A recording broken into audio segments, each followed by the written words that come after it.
버전으로 되는 분만 따라하세요. 이름이 수정 안 되시는 분은 여기 오른쪽 역삼각형을 누르고 설정 및 공개 범위, 그리고 설정에 가서 자기 이름을 눌러서 여기 다른 이름 추가 또는 변경, 그러면 여기에 별명 및 본명을 추가하세요. 그러면 여기다 이름을 넣어가지고 한글 두자에서 네자 10개까지 해서 이렇게 만들어 주시면 됩니다. 그리고 여러분들이 9버전으로 저의 버전으로 좀 이렇게 맞춰주시기 바랍니다. 그래야지 한 80%는 이 수업으로 배우셔야 돼요. 이걸로 배워놓고 이걸 토대로 해서 새 버전으로 이렇게 넘어가야지 이해가 되십니다. 그러면 새 버전에 계신 분들을 위해서 하나 더 얘기를 하면, 아까 타임라인과 뉴스피드의 차이가 어디냐, 이걸로 가면 타임라인이고요, 그걸 누르면 이게 뉴스피드입니다. 요거 타임라인과 뉴스피드가 이렇게 떨어져 있어요. 요거는 타임라인, 요거는 뭐다? 뉴스피드다. 요 구조만 알면 아까 강의 내용 들었던 거하고 똑같습니다. 자, 그 다음에 이제 9버전으로 갈게요. 광고 최적화를 위한, 그리고 페이스북과 인스타그램 연동 세팅을 위한 페이지를 배워보도록 하겠습니다. 이 페이지는요, 그리고 인스타그램 비즈니스 프로필은요, 이게 없으면 광고가 안 됩니다. 페이지 없이는, 인스타그램 비즈니스 프로필 없이는 뭐가 안 된다? 광고가 안 됩니다. 그러면 이 페이지와 인스타그램 비즈니스 프로필의 용도는 뭐냐? 역할은 뭐냐? 자, 육성이 목적이 아니야. 즉 좋아요를 늘리고 팔로우를 늘리는 게 목적이 아니라는 거예요. 그러니까 대기업들은 육성이 중요합니다. 근데 우리는 이 좋아요 늘리고 팔로우 늘리는데 광고비를 쓸 필요가 없다는 거예요. 여기에 광고비를 낭비하지 말자는. 그리고 두 번째, 이 페이지와 인스타그램 비즈니스 프로필은요, 온라인에 웹에 홈페이지가 있듯이 SNS 홈페이지예요. 페이지가 여러분의 SNS 홈페이지, 또 인스타그램 비즈니스 프로필이 여러분의 SNS 홈페이지가 되는 거예요. 그 다음에 이 페이지와 인스타그램 비즈니스 프로필은 여러분의 제품과 서비스에 대한 콘텐츠 저장소가 되는 거예요. 왜냐하면 여러분의 광고 랜딩 페이지이기 때문입니다. 여러분이요, 인스타그램 페북에 광고를 만들어서 광고가 어디에 노출된다고 했죠? 타겟들의 뉴스피드에 노출이 됩니다. CPM이 이루어져요. 그러면 노출된 그 광고를 클릭하면 어디로 가느냐? 바로 여기로 와요. 여러분의 광고가 뉴스피드에 노출되면 관심 있는 사람이 클릭하면 여러분의 페이지로, 인스타그램 비즈니스 프로필로 와서 컨텐츠를 봅니다. 그래서 이 페이지와 인스타그램 비즈니스 프로필이 광고 최적화가 안 되면 광고 효율이 떨어질 수밖에 없어요.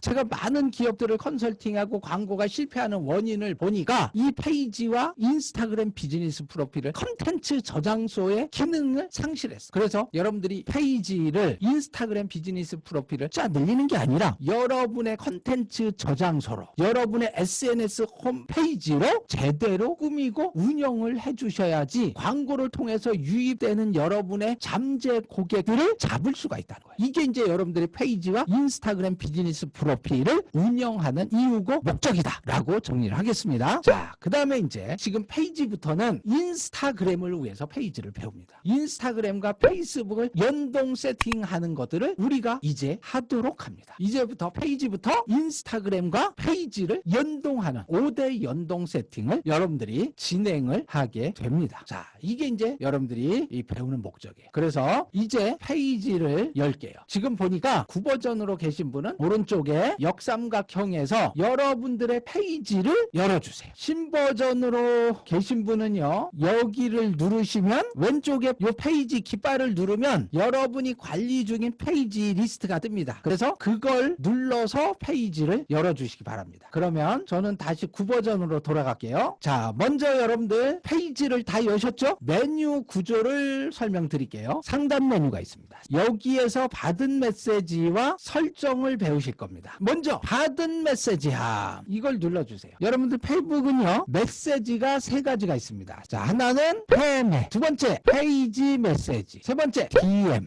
이렇게 돼 있습니다. 이 패매는요, 일명 챗헤드라고 해서 누가 패치니 패매를 보내면 여러분들 폰에서 동그란 게 띵 하고 뜨는 걸 패매 챗헤드라고. 이건 누가 보내는 거죠? 패치니 보내는 거예요. 자, 그럼 여러분들 여기 있는 이 받은 메시지는요, 페이지 메시지라고 해서 여러분들이 이제 광고를 하면 고객들이 여러분의 상품과 서비스에 관심이 있어서 이거 어떻게 해요? 라고 물어보는 거를 페이지 메시지라고. 그래서 여러분들이 광고 광고를 하고 종종 페이지 메시지에 들어오셔서 고객들이 어떤 메시지를 여러분들께서 점검을 하시죠. 그럼 DM은 뭐냐면 다이렉트 메시지라고 해서 요거는 인스타그램 메시지를 DM이라고 말합니다. 그래서 여러분들 페이스북과 인스타그램의 메시지 종류 세 가지를 기억을 해주시기 바랍니다. 그 다음에 이제 여러분들 아주 중요한 데로 들어가야 돼요. 여기 설정이 있습니다. 이 설정을 눌러주세요. 그러면 이 설정으로 들어와서 첫 번째 페이지 공개라고 하는 게 있습니다. 페이지 공개. 여러분 이건 뭐냐면 수정을 눌러보세요. 그러면 페이지가 공개 상태가 됩니다. 만약에 페이지를 비공개하면 페이지가 숨겨져서 광고를 할 수가 없어요. 그래서 여러분들이 이 페이지는 반드시 공개돼야 된다 하는 걸 요걸 꼭 기억해 주시고요. 그 다음에 이제 여기 중간에 페이지 역할이라고 있습니다. 이거를 눌러주세요. 그러면 아까 우리가 배웠던 개인 계정이 있습니다. 개인 계정은요, 나 혼자 관리를 하는 거예요. 나 개인 거예요. 근데 여러분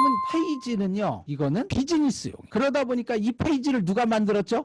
내가 이 페이지를 만들어서 나는 뭐가 되느냐? 관리자가 됩니다. 그런데 나와 페이지만 있으면 안 돼요. 적어도 관리자는요 3명 이상이 있어요. 만약에 내 계정이 죽으면 페이지가 날아가 버리거든요. 그래서 여기에는요 가족을 관리자로 넣어야 돼요. 또는 담당 직원을 관리자로 넣어야 돼요. 또 다른 직원을 직원 B를 편집자, 이렇게 여러분이 페이지의 계정 역할을 나누셔야 되는데, 중요한 거 관리자는 몇 명 이상을 넣어놔라? 믿을 수 있는 사람 몇 명을 넣어놔라? 3명. 알았죠? 여기에 이제 역할을 넣는 방법이 있어요. 새로운 역할 페이지 지정하기. 여기는 이름 또는 이메일을 넣는 거예요. 이렇게 이름이 뜹니다. 그러면은 이 친구를 내 페이지에 편집자로 넣을 거냐 관리자로 넣을 거냐. 근데 여러분들이 이름을 넣는데 안 떠. 그럼 왜 안 뜰까? 두 가지예요. 이 사람이 페이스북에 없든지, 또 여러분하고 패친이 돼 있으면 이렇게 이름이 떠. 근데 패친이 안 돼 있잖아요? 그럼 이름이 안 떠. 그래서 여러분이 관리자를 넣고 싶은 사람이 있으면 제일 먼저 뭐를 해라? 패친을 먼저 맺어라. 패친이 되면 이렇게 이름을 치면 쭉쭉쭉 떠요. 그래서 이름으로 넣는 방법과 내가 관리자로 추가하고자 하는 사람의 페이스북 계정 이메일을 여기다 넣어서 추가를 하는 거예요. 이렇게 추가를 하면 여기에 비밀번호를 넣게 돼 있습니다. 여기 뭐라고 떠느냐? 이종근 관리자 뭐라고 떠 있죠? 대기 중이라고 떠 있어요. 그러면은 자, 이종근한테 이렇게 알림이 갑니다. 여기에 보면 알림이 와 있어. 이종근님을 안산 맛집의 관리자로 초대하였습니다. 이렇게 떠요. 이걸 눌러서 여기 초대장이 와 있어요. 수락할지 불참할지 선택을 해야 됩니다. 그럼 내가 수락하면 그 페이지의 관리자가 되는 것이고, 불참하면 관리자가 안 되는 거예요. 그래서 여러분들께서 요거를 관리자를 이렇게 넣고 제가 이쪽에 와서 관리자 초대를 또 취소할 수가 있어요. 초대 취소하면 이 사람한테 보낸 그 초대장이 제거가 돼요. 그래서 여러분들 이거 페이지 역할은 중요합니다. 자, 이제 여러분들 페이지와 인스타그램의 5대 주요 세팅을 들어가야 돼요. 이제부터 이 주요 세팅들을 들어가야 돼요.